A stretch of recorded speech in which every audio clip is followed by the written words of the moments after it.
Hello, আসসালামু আলাইকুম সবাইকে। প্রগ্রেসিভ ব্যাফের আরেকটা পর্বে আপনাদের স্বাগতম। আমাদের সাথে আছে আমাদের অত্যন্ত অত্যন্ত জনপ্রিয়, অত্যন্ত প্রিয় আমাদের মনসুর ভাই। অনেকদিন পরে তাকে আমরা পেয়েছি। তো মনসুর ভাই একজন এনসিপির বিশাল সাপোর্টার। নুনু ভাঙ্গা গ্রামের উনি একজন বৈষম্য বিরোধী আহ্বায়ক এবং অত্যন্ত ভালো পর্যায়ে আছেন এখন। মানে উনি এখন মানে গাড়িতে চলাফেরা করেন। আহ, মনসুর ভাই, ওয়েলকাম আমাদের সাথে। মনসুর ভাই, আপনার আরেকটা পরিচয় হচ্ছে আপনি একজন অত্যন্ত চরম পর্যায়ে ইউনোসেক্সুয়াল। আপনি আম, আমাদের আজকে বলেন যে এই যে যেই চুক্তিগুলো হইতেছে যে ভারতের সাথে, সেই চুক্তিগুলো কেন বাতিল হইতেছে না?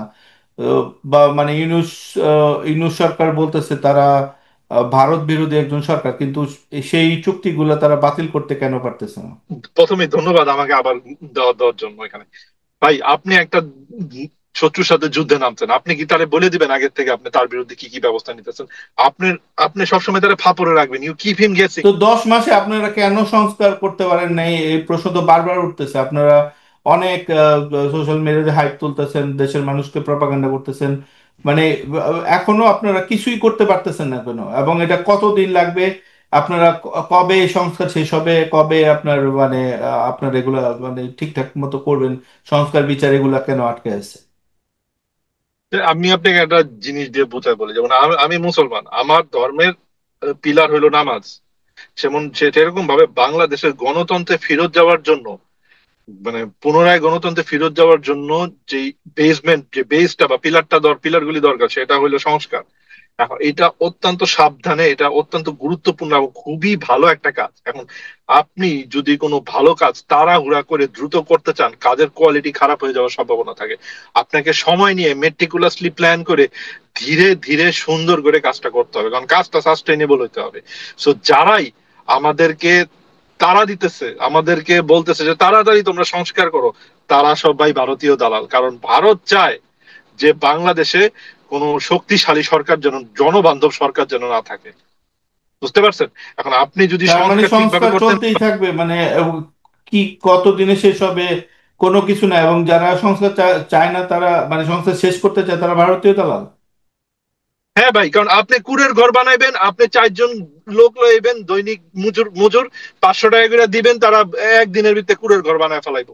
কিন্তু আপনি যদি বিল্ডিং বানাইতে চান, প্রথমে আপনার জমির মধ্যে পাইলিং করা লাগবে, ইঞ্জিনিয়ারের ডিজাইন লাগবে। তা বুঝেন তাহলে কতগুলি ধাপ। আর এটা যদি মাল্টি স্টোরিড হয়, এটা যদি বিরাট বড় একটা স্কাই স্কেপার হয়, কারণ এটা তো আমরা তো স্কাই স্কেপারের কাজ করতেছি, আমরা তো কুড়ের ঘর বানাইতেছি না ভাই। সো এটার জন্য তো আপনাকে সময় দিতে হবে।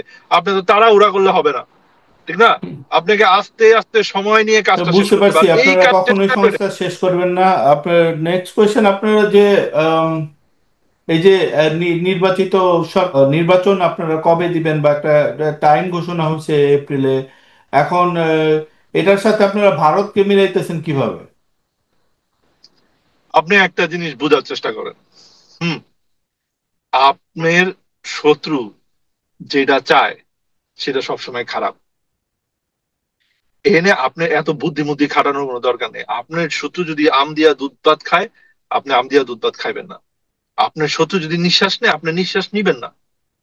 তো নিঃশ্বাস না এটাই নিলে দুনিয়ার আপনি নিয়ম। মারা যাবেন। আপনি কি বলতেছেন এগুলো আজগুবি না, কথা বলতেছেন? আমি অন্যভাবে বাঁচুম, আমি গলা দিয়া ফুটা করে পাইপ ঢুকাই, ওই পাইপ দিয়ে নিঃশ্বাস লমু। দেখেন না সিনেমার মধ্যে দেখায় যে গুলি খায়া পইরা গেছে, পরে গলার মধ্যে ফুটা দিয়ে পাইপ তো ভাই, ঢুকাইতেছে, আমরা ওইটা তো দিয়ে নিঃশ্বাস নিতে পারে। ভারতীয়রা ভাত খায়, ভারতীয় রুটি খায়, আমরা একটু ভাত রুটি বন্ধ করে দিব? মানে এরা কেমন কথা হয়তো বলতেছেন আপনি? আমরা ছাতু খামু, আমরা আলু খামু, আচ্ছা, আমরা ভাত এটা তো রুটি খাইলাম না। আপনারা আপনারা এত বুদ্ধিমান মানুষ, এত স্মার্ট লোকজন, আপনারা এটা বুঝেন না কেন? ভারত তো চাইতে পারে যে ওকে ঠিক আছে, ওরা একটা ইলেকশন চাইতেছে, আমিও বলে দিই একটা মানে একটা ইলেকশন। আপনি জানেন না যে ভারতে যে পানি ছেড়ে দেয় মাঝে মাঝে, আপনার অনেক এই ধরনের কাজ টাজ করে, তো তারাও তো শয়তানি করতে পারে যে ওকে ঠিক আছে, আমরাও বলি যে ইলেকশন। ওরা ওরা তো কখনো চায় না ইলেকশন, ভারত তো কোনোদিন চায় না এত ইলেকশন। এত কমপ্লিকেটেড কথা মতা কইেন না, মাথা মুথা গরম হয়ে যায়। আমরা ভাই এত জটিলতা বুঝি না ভাই, আমাদের কথাবার্তা ভেরি সিম্পল। এই মুহূর্তে নির্বাচন হওয়া যাবে না, এই মুহূর্তে সংস্কার চলতেছে, এই সংস্কার পুরোপুরি না হওয়া পর্যন্ত কোন রকম কোনো নির্বাচন হওয়া যাবে না। আগে সংস্কার শেষ হবার, সংস্কার কাজটা অত্যন্ত ভয়াবহ জটিল একটা কাজ। ঠিক আছে, এইটা শেষ করতে একটা লম্বা সময় লাগবে, ওই সময়টা ধৈর্য ধরে আমাদের সাথে থাকুন। হ্যাঁ, হ্যাঁ। তো এখন তাহলে নির্বাচন মানে হবে না, মানে সংস্কার না হলে আপনারা আমরা অনন্তকাল শুনে, সংস্কার করতেই থাকবেন এবং মানে এটা চলতেই থাকবে এবং নির্বাচন হবে না। বিএনপি তো বলে সংস্কার একটা চলমান প্রসেস। তা আমাদের তো এই চলমান প্রসেসের ভিতর দিয়ে যাইতে হবে। আমরা তো কোনোভাবে চাই না যে আবার একটা শেখ হাসিনা তৈরি হোক বাংলাদেশে। হ্যাঁ, আমরা কিন্তু কোনোভাবেই চাই না। কিন্তু বিএনপি তো এটা গণতন্ত্র চায়, আপনার যারা গণতন্ত্র চায়, যারা নির্বাচন চায়, তাদেরকে আপনি ভারতীয় দালাল বলতেছেন আপনারা। কারণ ভাই, ভারতের সাথে যদি কারো কথা মিলা যায়, ঠিক আছে, তাকে ভারতীয় দালাল বলবো না তো কি বলবো? আমারে বলেন। আর বাংলাদেশে যত মানুষ ভারতের সাথে তাকে কোনো মিল আছে, তারা সবাই ভারতীয় দালাল, যে কোনো ধরনের মিল থাকুক। তো ভারত ভারতীয়রা যদি ভাত খাইলে, মানে কোনো কিছু করে, সেটা মানে ভারত যে তো অনেক কিছুই করে, আপনার ভারতে নদী আছে, ভারতে মানুষে ট্রেনে চলে, এগুলা তো যে কোনো একটা প্রসেস আছে, ভারতে গণতন্ত্র আছে, এখন আমাদের গণতন্ত্র থাকবো না? না, এগুলা ভারতে তো ভাই গণতন্ত্র থাকলে অ্যাবসার্ড আমাদের, কথাবার্তা, ভারতে পাগলের মতো গণতন্ত্র কথাবার্তা থাকলে এগুলা। আমাদের এনে থাকবে না। ভারতের মানুষ ট্রেনে চললে আমরা ট্রেন লাইন সব উপরে ফেলাই দিব। কিন্তু ভারত যা করবে আমরা উল্টাটা করবো। কিন্তু ভারতই তো আবার আমাদের গণতন্ত্র বা এতদিন হরণ করে রাখছে, তারাই তো মানে নির্বাচন হইতে দেয় না। ভাই, প্রি প্রি 5ই আগস্টের পরে এবং 5ই আগস্টের আগে দুইটা ভিন্ন দুনিয়া। একটা সাথে আর একটা মিলানোর চেষ্টা করবেন না, এইটা হলো ফ্যাসিবাদী আচরণ। যারা এই দুইটার মধ্যে কম্পেয়ার টানতে চায়, তারা তারা আসল ফ্যাসিবাদ। হ্যাঁ। এই দুইটার মধ্যে কোনো কম্প্যারিজন করা যাবে না। আচ্ছা, আমরা আমরা আপনার এই যে ভয় পাই এত এই কি বলে, এত টি শার্ট, এত ঘড়ি টড়ি, এগুলা কিভাবে? আমরা তো অনেক শুনতেছি যে এনসিপি নাকি পিএ, তারা 200 কোটি টাকার দুর্নীতি করছে, তাদের পিয়ন, তাদের পার্সোনাল অ্যাসিস্ট্যান্ট, এগুলা এগুলা কি চলতেছে ভাই? আপনারা নাকি অনেক দামি দামি গাড়ি। না। দামি দামি গাড়ি মানে ভাই, আপনি ব্যক্তিগত আক্রমণ শুরু করলেন। এই ব্যক্তিগত আক্রমণ করলে তো ভাই আপনার আপনার সাথে আসা যাবে না। এই না, এটা আমি আপনার এটা সাথে তো ভাই, একটা কোয়েশ্চেন না ভাই, করলাম, এটা কি বলতেছেন আপনি? না না, আপনি আপনি এই প্রশ্ন উইথড্র করতে হবে। আপনি যদি এই প্রশ্ন উইথড্র না করেন, আমি চলে যাবো। আমি ব্যক্তিগত আক্রমণ নিব না। আপনি এইভাবে আমাকে ব্যক্তিগত এটা আক্রমণ তো করতে পারেন নর্মাল না। একটা কোয়েশ্চেন যে দুর্নীতি কে করলো আপনার, মানে তো আপনারা না কি কি ভাই, আপনারা দুর্নীতি না ভাই, চলে গেলাম। আমি আপনার সেই সাথে নাই। আল্লাহ হাফেজ। ও, ও, আমি কেন যাইতাছি? এই গাড়ি তো আমার, আপনি যান।